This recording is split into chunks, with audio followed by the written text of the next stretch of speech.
봄이 되면 이제 식물이 잎이 나고 꽃을 피우지 않습니까? 그런데 이 잎이 나고 꽃을 피우기 위해서 나무는 겨우 내내 땅 밑에서 수분을 끌어들이는 인고의 시간을 보내야만 합니다. 또 특히 대나무는 땅 밑에서 뿌리를 내리는데 자그마치 5년여의 시간이 필요하다고 합니다. 그렇게 뿌리를 깊게 내리게 되면 견고한 대나무를 지상 위로 뻗어낼 수가 있다는 거죠.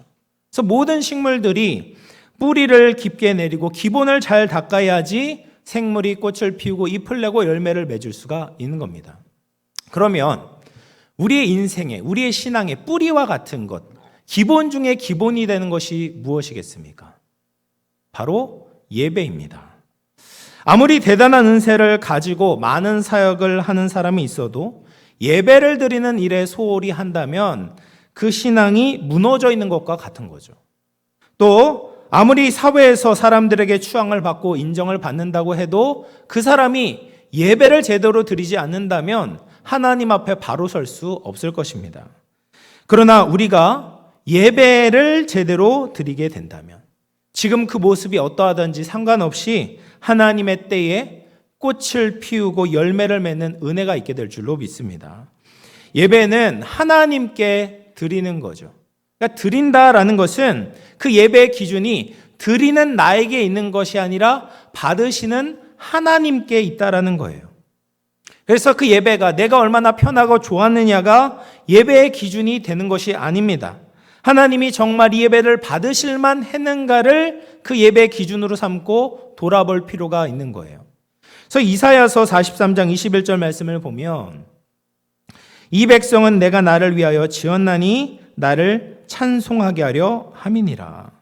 하나님께서 우리를 만드시고 구원하신 이유가 분명하게 나오잖아요. 웨스터민스터 소요리 문답 1문에서도 나오는 것처럼 하나님께서 우리를 만드신 제일 되는 목적이 뭐냐? 하나님을 영화롭게 하고 그를 영원토록 기뻐하고 즐거워하는 거예요. 하나님을 예배하기 위해서 우리를 만드셨다라는 거죠. 그래서 하나님이 가장 싫어하시는 죄가 뭐냐면 우상숭배입니다. 우상숭배죄. 하나님이 받으셔야 되는데, 예배를 받으셔야 되는데 그 예배를 가로치는 우상이 있다라는 것은 하나님이 가장 싫어하시는 거예요. 그래서 구약에서 보면 우상숭배하는 죄를 저지른 사람을 돌로 쳐 죽이라라고 명령을 하신 이유가 바로 거기에 있는 거예요. 뿐만 아니라 전도와 선교도 결국 예배와 연결이 됩니다. 하나님께 예배를 드려야 될 사람들이 엉뚱한 우상에게 예배를 드리고 있는 거예요. 성공을 예배하고 돈을 예배하고 사람들의 인기를 예배합니다. 그러면 그런 사람들에게 우리가 어떻게 해야 됩니까? 너 거기가 예배할 곳이 아니라 진짜 머리 숙여 예배할 곳이 따로 있다. 그분이 바로 하나님이시다라는 것을 소개해주고 가르쳐주는 것이 바로 전도와 선교인 거예요. 그래서 하나님께서는 전도와 선교를 기뻐하시는 겁니다. 근데 이렇게 중요한 예배에 실패한 이스라엘의 모습이 오늘 본문의 말라기서에 등장을 합니다. 여러분, 말라기서가 쓰여진 배경을 우리가 먼저 알 필요가 있어요. 기원전 이제 586년에 바벨론 제국이 예루살렘을 멸망을 시켰잖아요. 그래서 성전이 무너지고 성벽이 다 회파되고 사람들이 다 뿔뿔이 흩어졌습니다. 특별히 이제 바벨론으로 많은 사람들이 붙잡혀 가면서 70년 동안 포로 생활을 했어요. 근데 그 바벨론 제국이 페르시아 제국에 망하게 되거든요.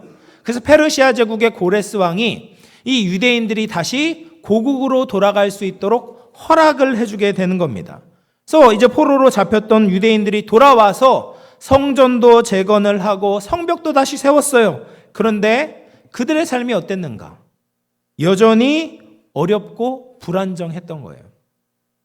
고국에 돌아오기만 하면 하나님의 축복이 임할 것이라고 기대를 했는데 돌아와 보니까 너무 힘든 겁니다. 아니, 바벨론이 훨씬 더 좋았던 거예요.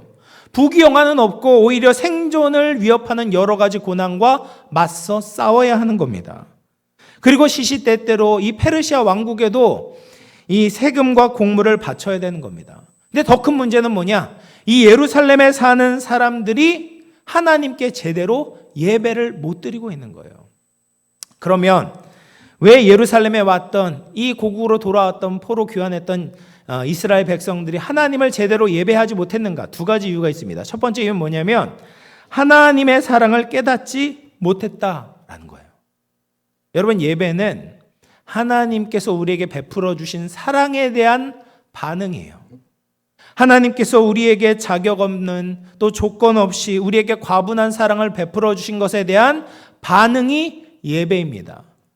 그런데 하나님의 사랑을 깨닫지 못한 사람이 어떻게 하나님을 제대로 예배할 수가 있겠어요? 그래서 1장 2절 말씀을 보시면 이렇게 얘기해요. 같이 한번 읽어볼게요. 1장 2절입니다. 시작. 여호와께서 이르시되 내가 너희를 사랑하였노라 하나 너희는 이르기를 주께서 어떻게 우리를 사랑하셨나이까 하는도다. 나 여호와가 말하노라 에서는 야곱의 형이 아니냐. 그러나 내가 야곱을 사랑하였고. 지금 하나님께서 이스라엘 백성들에게 내가 너희를 사랑했다라고 말씀하시거든요. 그러자 뭐라고 대답하냐면 주께서 어떻게 우리를 사랑하셨습니까? 라고 반문하는 거예요. 대꾸하는 거예요. 하나님은 우리를 사랑하시지 않고 있습니다라고 이야기를 하고 있는 거죠. 지금 그들의 기대와는 다른 척박한 이제 상황과 환경들을 보면서 하나님의 사랑에 대한 의심이 생겨난 겁니다. 그러니까 그들의 예배가 흔들리고 무너질 수밖에 없는 거죠. 여러분, 우리도 이런 질문을 던질 때가 있지 않습니까? 하나님 정말 나를 사랑하시는 것 맞나? 하나님이 사랑하신다면 나에게 어떻게 이런 아픔과 고난을 주실 수가 있는 건가? 하나님 나를 사랑하시지 않나 보다. 하나님 안 계신가 보다. 이런 의심이 생기게 될 때 우리 예배가 흔들릴 수밖에 없는 거죠. 그러면 하나님께서 그 질문에 대해서 어떻게 대답을 하십니까? 에서와 야곱 이야기를 꺼내시는 거예요. 잘 아시는 것처럼 에서와 야곱은 쌍둥이 형제예요. 근데 에서가 먼저 태어나서 형이 되었고 야곱은 동생이 되었습니다. 그런데 하나님께서는 이 야곱을 사랑하셔서 택하셨다라는 거예요. 형이 아니라 동생을 택하신 거예요. 게다가 야곱을 보면 이 형 에서보다 힘도 약하고 남자답지도 못했어요. 그리고 특별히 도덕적이지도 않았습니다. 그럼에도 불구하고 이 보잘것없는 야곱을 사랑하시고 택하셨다라는 거예요. 그리고 이것이 하나님께서 이스라엘에게 베풀어 주신 사랑이고 우리에게 베풀어 주신 사랑인 것이죠. 여러분, 우리가 하나님 앞에서 뭐 내세울 것이 있습니까? 내가 하나님께 사랑받을 만한 조건이 있습니까? 내가 남들보다 뛰어나서, 남들보다 더 도덕적으로 훌륭해서, 내가 쓸만해서 하나님이 우리를 사랑하신 것이 아니잖아요. 그저 하나님의 전적인 은혜와 사랑 때문에 우리를 택하시고 우리를 사랑해 주신 겁니다. 법대로 하자면, 상식대로 하자면 우리는 하나님 앞에 설 수 없는 존재들이잖아요. 바벨론 포로로 잡혀간 이후에 그냥 황폐한 예루살렘을 두고 망하도록 하셔야 되는 것이 마땅한 것이죠. 우리가 죄의 종노릇 했을 때 그냥 놔두시는 것이 하나님의 법과 이치에 맞는 것이었죠. 그런데 하나님은 그렇게 하지 않으신 거죠. 하나님의 약속대로 그들을 다시 돌아오게 하신 겁니다. 예루살렘 성적과 성벽을 재건토록 하셨어요. 그들이 돌아온 것 자체가 하나님께서 그들을 사랑하신다는 징표였던 겁니다. 그럼에도 불구하고 유대인들은 자신들이 한 일은 생각하지 않고 지금 내 상황이 내 기대와 맞지 않는다고 하나님이 나를 어떻게 사랑했냐, 언제 사랑했냐라고 항변하고 있는 겁니다. 여러분, 사람은 참 이제 배은망덕한 존재인 것 같아요. 아무리 잘해줘도요, 그 잘해준 것을 은혜로 받는 사람이 참 드뭅니다. 부모가 되고 가정이 되보면 이 가정이 저절로 유지되는 것이 아니구나를 깨닫게 됩니다. 어렸을 때는 방을 어질러 피고 나도 다음 날이 되면 깨끗하게 청소가 되어 있고 정돈이 되어 있지 않습니까? 또 때가 되면 밥상이 차려지고 그 밥이 차려진 것을 먹기만 하면 돼요. 아프면은 약을 가져 주셔가지고 그냥 건강이 회복될 수 있도록 해주십니다. 그런데 이런 것들이 어른이 되고 나보면, 부모가 되고 나보면 저절로 이루어진 것이 아니다라는 것을 알게 되잖아요. 내가 사는 것이 부모의 사랑을 받았다라는 증거예요. 내가 이렇게 건강하게 살 수 있다라는 것이 수많은 은혜를 받았다라는 증거입니다. 그래서 우리가 하나님의 사랑을 알기 위해서는 당연하게 생각했던 것을 점검해 보아야 합니다. 내가 지금 서 있는 이 자리가 당연한 것 맞나? 내가 예수님을 믿고 있는 이 상황이 정말 당연한 것인가? 내가 하나님께 예배드리러 왔는데 이 예배를 드릴 수 있는 것이 당연한 것인가? 내가 교회에서 직분을 받았는데 그 직분을 받는 것이 당연한 것인가?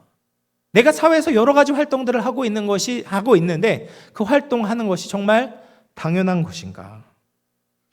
여러분, 하나님이 우리를 사랑하셨기 때문에 우리가 지금 여기에 서 있을 수 있는 것이죠.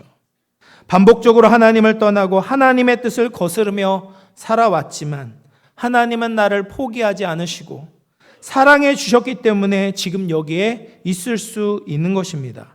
이것을 깨닫게 되면, 이 사실을 발견하게 되면 주께서 나를 어떻게 사랑하고 계십니까? 하나님은 나를 사랑하시지 않습니다. 라고 하나님께 질문하지 않게 되는 거죠. 내가 받은 사랑, 지금도 받고 있는 그 사랑을 깨닫게 될 때 하나님을 진심으로 예배할 수 있습니다. 사랑하는 성도 여러분, 하나님이 우리를 얼마나 사랑하시는지 깨달을 수 있기를 바랍니다. 찬송가 가사처럼 우리가 받은 복을 세워보십시오.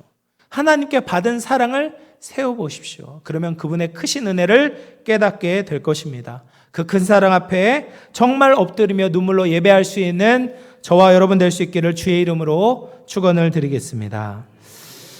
두 번째로, 이제 유대인들이 하나님을 진정으로 예배하지 못했던 이유는 하나님을 공경하지 않았기 때문이에요. 그래서 1장 6절 말씀을 보시면 내 이름을 멸시하는 제사장들아 라고 이야기를 합니다. 여러분, 제사장이 어떤 사람들입니까? 하나님과 가장 가까운 거리에서 하나님께 제사를 드렸던, 예배를 드렸던 사람들이 제사장들이었어요. 이 제사장들은 하나님의 이름을 멸시하지 않으려고 엄청나게 애를 썼던 사람입니다. 그래서 하나님의 이름을 망령 때 부르지 않도록 하나님의 이름도 잘 안 불렀어요.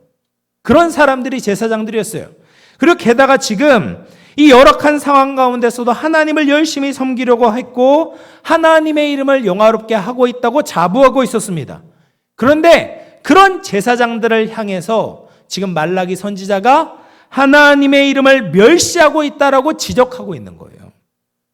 그러니까 이 말을 듣고 제사장들이 억울해하는 겁니다. 우리가 언제 하나님의 이름을 멸시했습니까? 라고 되묻고 있는 거예요.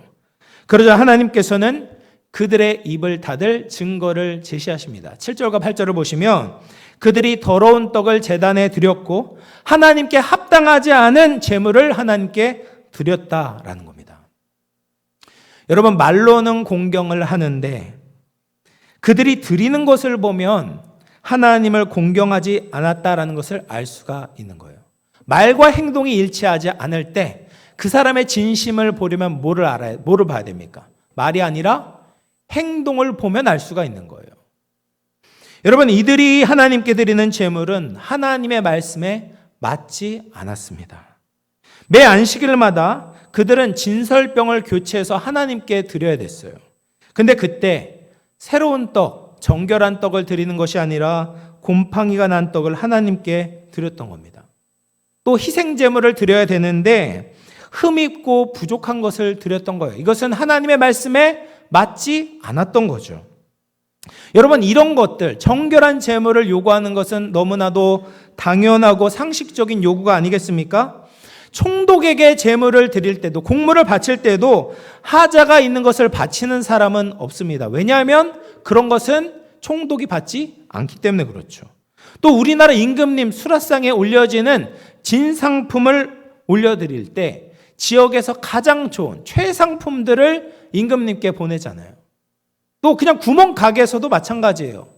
먹는 과일, 어떤 하자가 있는 제품을 소비자들에게 팔지 않습니다. 왜냐하면 소비자들이 사지 않기 때문에 그렇죠. 근데 지금 제사장들이 하나님께 좋은 것이 아니라 흠이 있는 것을 드리고 있는 거예요. 그러면 제사장들이 제물에 흠이 있다는 것을 몰라서 그랬는가? 그렇지 않았다라는 거죠. 7절, 쉬운 성경으로 가져왔는데요. 7절 말씀 보시면 하반절 저만 읽겠습니다. 너희는 주의 제단을 업신여겨도 괜찮다고 생각했다라는 거예요. 그러니까 백성들이 흠 있는 재물을 가지고 왔는데 그것을 눈 감아 주고 있는 거예요. 뭐 여러 가지 이유가 있겠죠. 어차피 고기 맛이라는 것이 똑같지 않은가, 그러니까 형식만 갖추자라는 생각을 가졌을지도 모릅니다. 적은 수의 흠 없는 짐승보다는 여러 마리의 흠 있는 재물을 가지고 오는 것이 제사장과 레위인들에게 더 많은 먹거리를 제공했겠죠. 또 주변 가나안과 블레셋 사람들을 보니까 신들에게 그렇게 빡빡하게 뭐 재물을 드리는 것이 아니라 그냥 대충 드려도 괜찮더라. 이런 주변 민족들의 풍습을 보면서 그런 생각을 가졌을지도 모릅니다. 그런데 그들이 그렇게 흠 있는 재물, 하나님께서 기뻐하시지 않는 재물을 드렸던 가장 근본적인 이유가 무엇이었습니까? 하나님의 이름을 멸시했던 거죠. 하나님의 존재를 가볍게 여겼던 겁니다. 그러니까 하나님의 말씀대로 철저히 순종했던 예배가 아니라 자기 생각을 가지고 형식만 갖추는 예배를 드렸던 거예요. 또한 13절 말씀을 보시면 이렇게 이야기를 합니다. 13절. 만군의 여호와가 이르노라 너희가 또 말하기를 이 일이 얼마나 번거로운고 하며 콧웃음을 치고 훔친 물건과 저는 것과 병든 것을 가져왔느니라. 이들이 뭐라고 얘기를 했냐면 이 예배 드리는 것이 얼마나 번거로운고라고 얘기를 했다는 거예요. 여러분, 예루살렘 성전에서 드려졌던 예배는 정말 수시로 제사를 드렸어요. 매일 아침 저녁으로 상번제를 드렸고요. 죄가 있는 사람들은 속죄제를 드리고 속건제를 드리고 감사가 있는 사람들은 감사제를 드렸어요. 절기마다 제사를 드려야만 했습니다. 그냥 매일 예배를 드린 거예요. 쉽지 않았겠죠. 그런데 하나님에 대한 사랑이 사라지니까 이런 예배들이 무거운 멍해로 느껴지는 겁니다. 하기 싫은 숙제를 해야 되는 것처럼 느껴지는 거예요. 말 그대로 번거로우니까 대충 드리려는 마음이 생기게 되는 겁니다.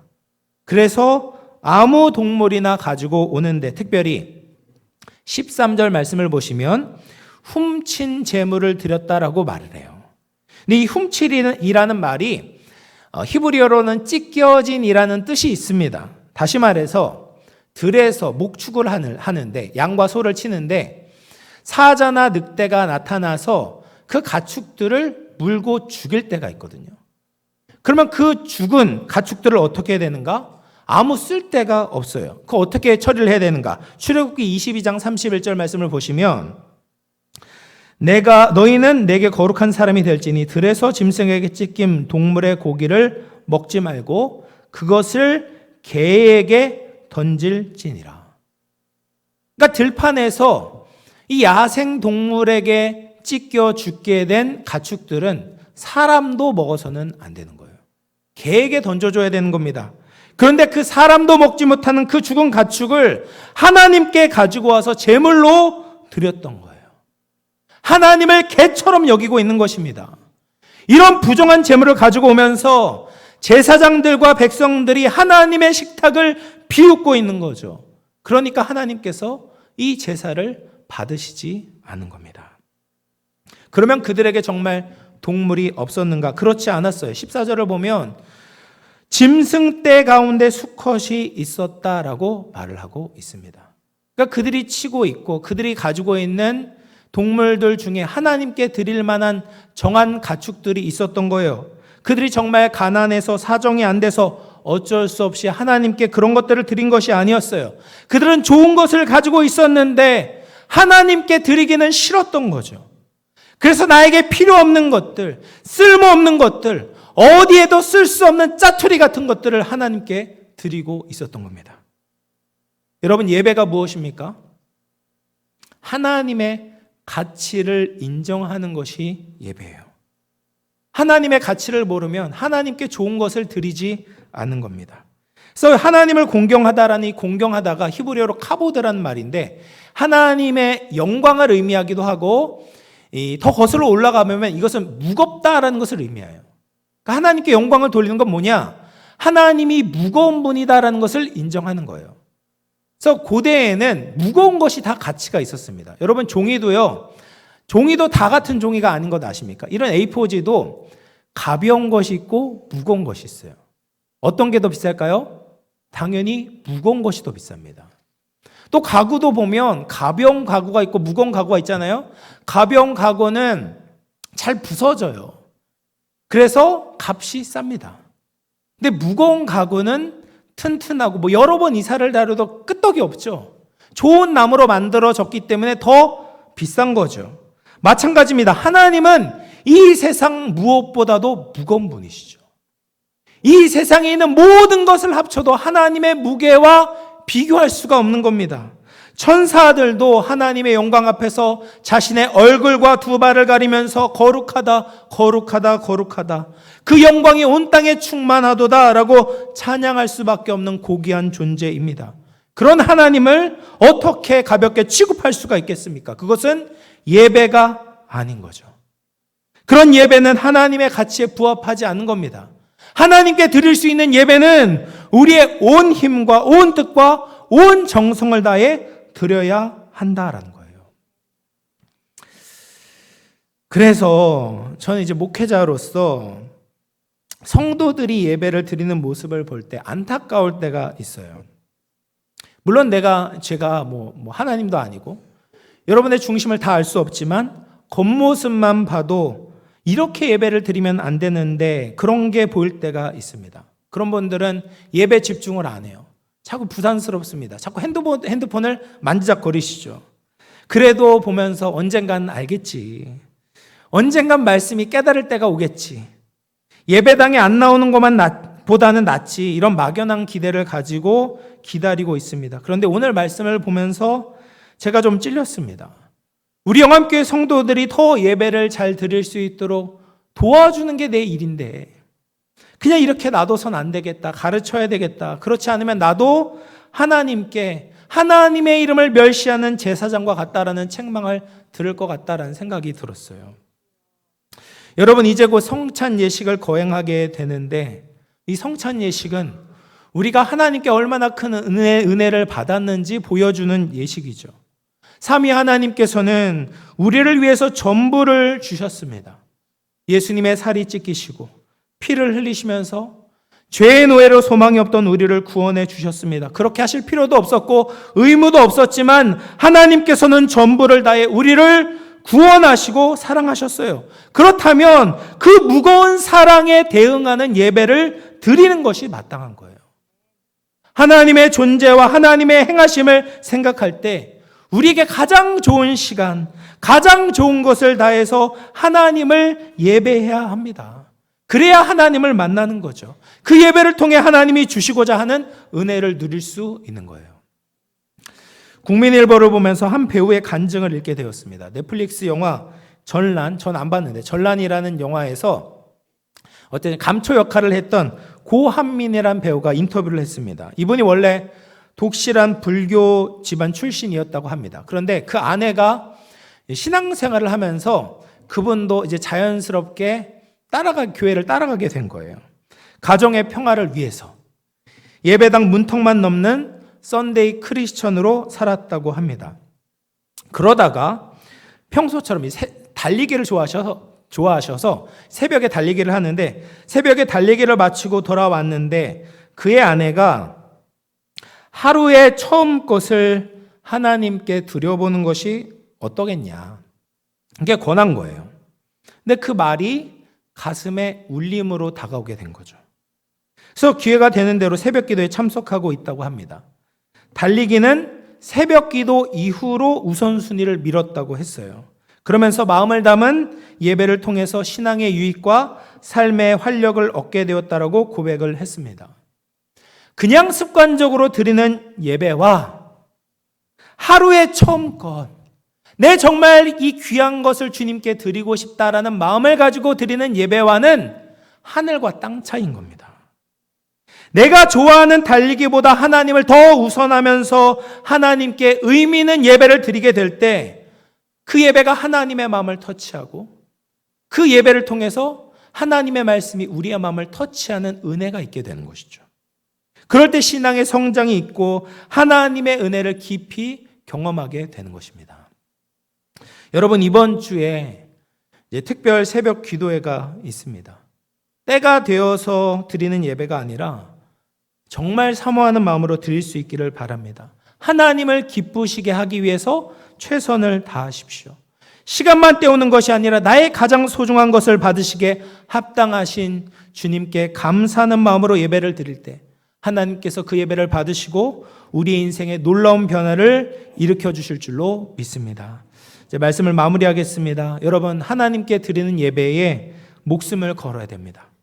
내가 가진 것을 다해서 하나님을 예배해야 됩니다. 대충 드리면 목사는 속일 수 있고 옆에 있는 성도도 속일 수 있지만 하나님은 알고 계십니다. 우리가 어떤 마음을 가지고 하나님을 예배하는지 알고 계시는 거예요. 마음을 쏟지 않는 예배는 하나님을 기쁘시게 하는 것이 아니라 기만하는 것입니다. 하나님께서 베풀어 주신 사랑을 깨닫고 하나님을 공경하는 마음을 가지고 우리의 전부를 다해 예배할 수 있기를 바랍니다. 그렇게 우리 영암교회 모든 예배가 하나님께 아름답게 드려짐으로 세상 속에서 하나님을 높이고 영광스러운 하나님의 나라를 이루어갈 수 있는 저와 여러분 되기를 주의 이름으로 축원을 드립니다. 제가 한번 기도하겠습니다. 하나님 아버지, 오늘 예배 자리로 우리를 인도해 주시니 감사합니다. 우리가 드리는 예배가 형식적이거나 습관적이지 않기를 원합니다. 우리 마음 깊숙한 곳에서부터 우러나오는 진실한 예배가 되게 하시고 우리의 삶 속에서도 하나님을 높이며 영광을 돌리게 하여 주시옵소서. 하나님이 얼마나 크고 위대하신 분인지 깨닫고 주님이 우리에게 베푸신 사랑을 기억하며 하나님을 참되게 예배하는 예배자들 되게 하여 주시옵소서. 거룩하신 예수님의 이름으로 기도하옵나이다. 아멘. 이 시간에는 성찬 예식을 거행하도록 하겠습니다. 장로님들 나와주시길 바랍니다. 이 예식은 예수님께서 친히 세우사 그리스도를 기념하여 그의 재림시까지 죽으심을 기억하게 하는 예식입니다. 우리는 예수님의 생명을 먹고 마셔야 합니다. 예수님의 생명이 우리의 힘이고 우리의 살아갈 이유와 목적이 되시는 거죠. 그래서 이 예식은 세례 교인만 떡과 잔을 받으시고 세례 교인이라고 해도 양심의 가책을 느끼는 이는 받지 않아도 됩니다. 그래서 이 특별한 성찬, 우리의 삶을 살피고 돌아보고 예수님의 은혜를 누리는 성찬이 될 수 있기를 바랍니다.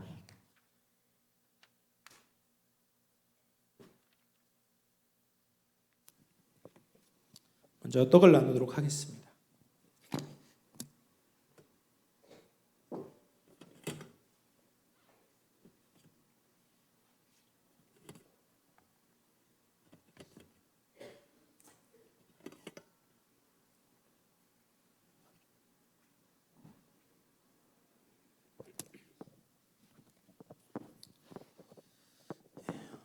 성찬을 받으실 분들은 다 일어서 주시기 바랍니다. 제가 한번 기도하겠습니다. 우리를 사랑하시고 또 만세전에 우리를 택하셔서 모든 것을 다해서 우리를 구원해 주신 주님, 이제 우리가 주께서 잡히시던 날에 제정하신 거룩한 떡과 잔을 받기 위해 우리 자신을 먼저 돌아보기를 원합니다. 우리는 너무 부족한 존재이지만 아낌없는 사랑으로 우리에게 생명을 주셨고 믿음과 사랑을 주셨습니다. 주님, 이곳에 오셔서 이 떡에 임하여 주시고 이 떡을 먹을 때 예수님의 생명으로 충만하게 하여 주시옵소서. 거룩하신 예수님의 이름으로 기도하옵나이다. 아멘. 분병해 주시고 떡을 받으신 분들은 자유롭게 자리에 앉아서 예수님의 사랑과 은혜를 생각하면서 떡을 취하시면 되겠습니다.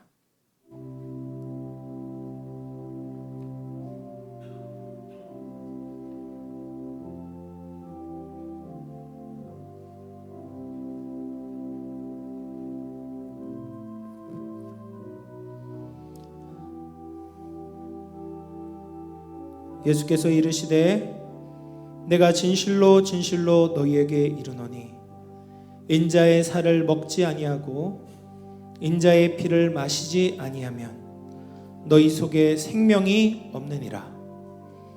내 살을 먹고 내 피를 마시는 자는 영생을 가졌고 마지막 날에 내가 그를 다시 살리리니 내 살은 참된 양식이요 내 피는 참된 음료로다.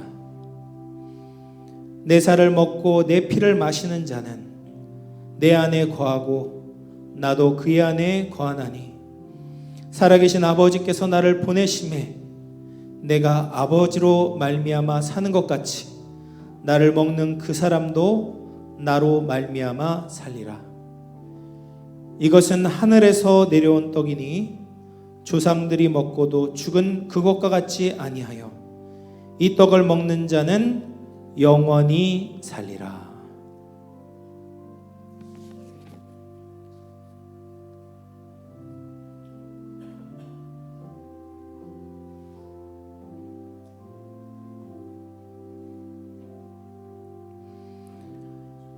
내가 너희에게 전한 것은 주께 받은 것이니 곧 주 예수께서 잡히시던 밤에 떡을 가지사 축사하시고 떼어 이르시되 이것은 너희를 위하는 내 몸이니 이것을 행하여 나를 기념하라 하시고 식후에 또한 그와 같이 잔을 가지시고 이르시되 이 잔은 내 피로 세운 새 언약이니 이것을 행하여 마실 때마다 나를 기념하라 하셨으니 너희가 이 떡을 먹으며 이 잔을 마실 때마다 주의 죽으심을 그가 오실 때까지 전하는 것이니라.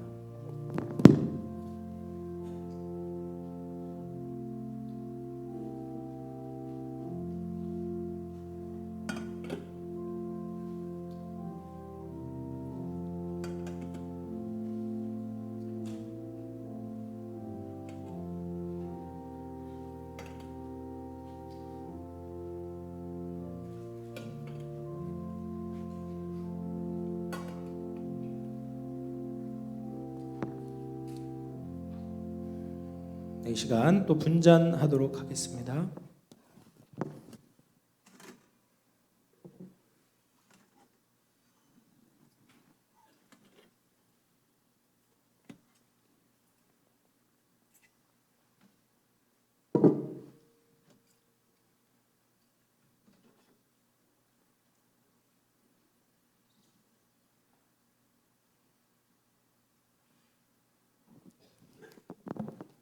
성찬에 참여하실 분들은 다 일어서 주시기 바랍니다. 기도하겠습니다. 하나님 아버지, 오늘 이 거룩한 예식을 거행합니다. 주께서 친히 우리를 위해 흘리신 그 보혈을 생각하며 언약의 피, 대속의 피, 생명의 피를 우리에게 허락하시니 감사합니다. 이 피를 먹는 자마다 사망에 이르지 않고 넘어지지 않고 주께서 굳게 붙잡아 주시옵소서. 주의 생명으로 충만케 하여 주시옵소서. 이 잔에 성령으로 임재하여 주시옵소서. 우리의 삶을 다스려 주시옵소서. 거룩하신 예수님의 이름으로 기도하옵나이다. 아멘.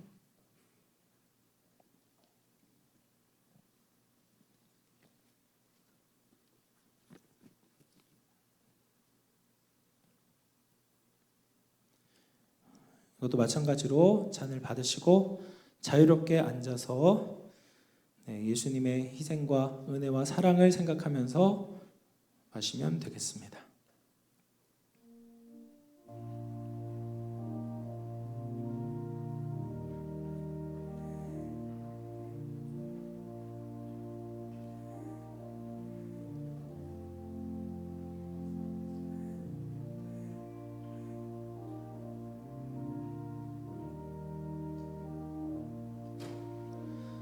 우리가 전한 것을 누가 믿었느냐?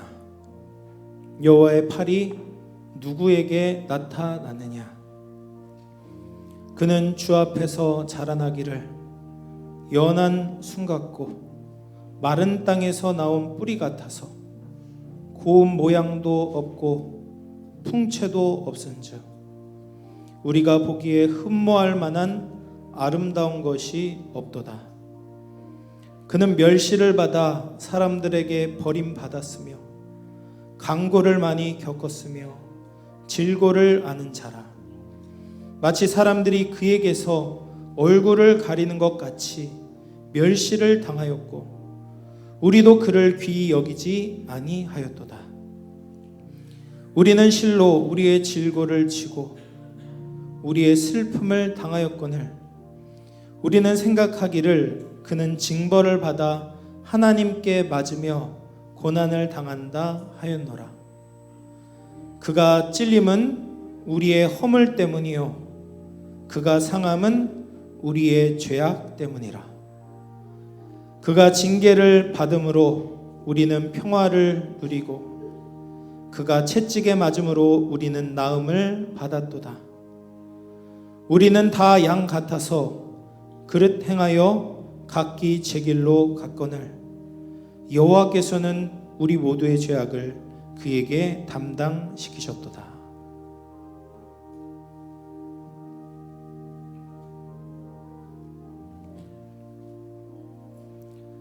내 살은 참된 양식이요 내 피는 참된 음료로다. 내 살을 먹고 내 피를 마시는 자는 내 안에 거하고 나도 그의 안에 거하나니 살아계신 아버지께서 나를 보내심에 내가 아버지로 말미암아 사는 것 같이 나를 먹는 그 사람도 나로 말미암아 살리라.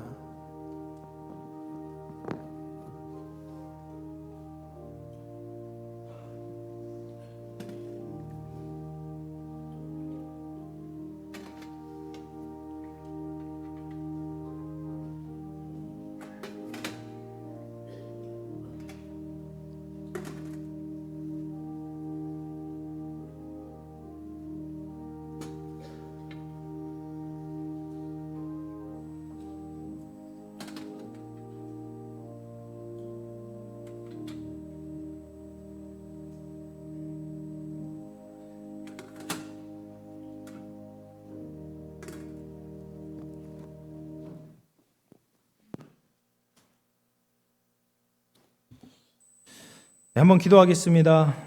어제나 오늘이나 변함없이 살아서 역사하시는 하나님 아버지, 우리를 죄악 죽음에서 구원하시고자 독생자를 아끼지 않고 주신 은혜에 감사를 드립니다. 이 시간 우리가 성찬 예식을 통하여서 주님의 그 은혜와 사랑을 깊이 깨닫게 하시고 이제는 나를 위해 사는 것이 아니라 나를 사랑하사 자기 몸을 버리신 예수 그리스도를 위해 살아갈 수 있는 우리 모든 성도들 되게 하여 주시옵소서. 거룩하신 예수님의 이름으로 기도하옵나이다. 아멘. 찬송가 229장 찬송하시면서 준비하신 예물 봉헌하겠습니다.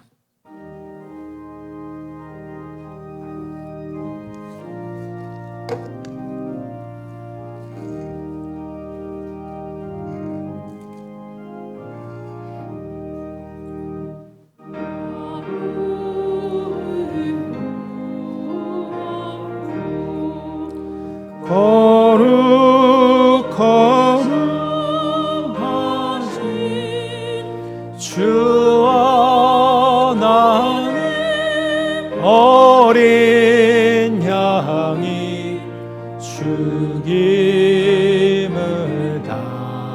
당했네. 이는 날 위하여 십자가 위에서 못 박히사 깨뜨리신 주님의 몸일세. 이는 날 위하여 영머리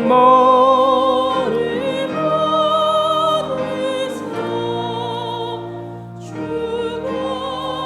죽어지니 내신 흘린 주의 보혈 어릴세.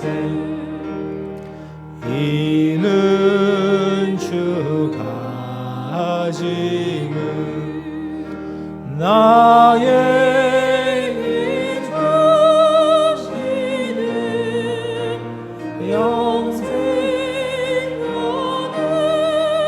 양식이요 마시는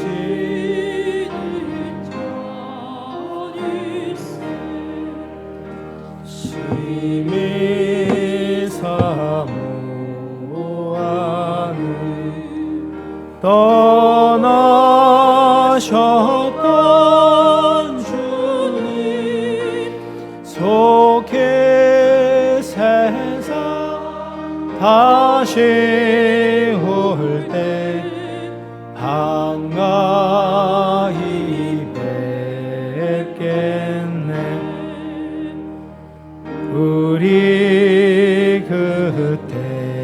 때까지 십자가를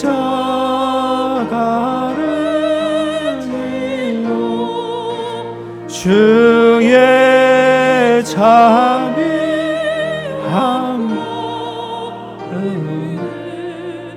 널리 전하세.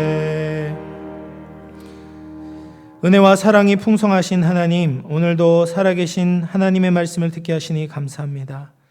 우리가 하나님 마음에 합한 예배자들이 되기를 원합니다. 우리가 예배하는 이 자리가 얼마나 복된 자리인지 깨닫게 하시고 하나님께 마음과 뜻과 정성을 다해 예배하게 하여 주옵소서. 오늘도 받은 은혜 감사하여 하나님 앞에 감사헌금을 11조 헌금을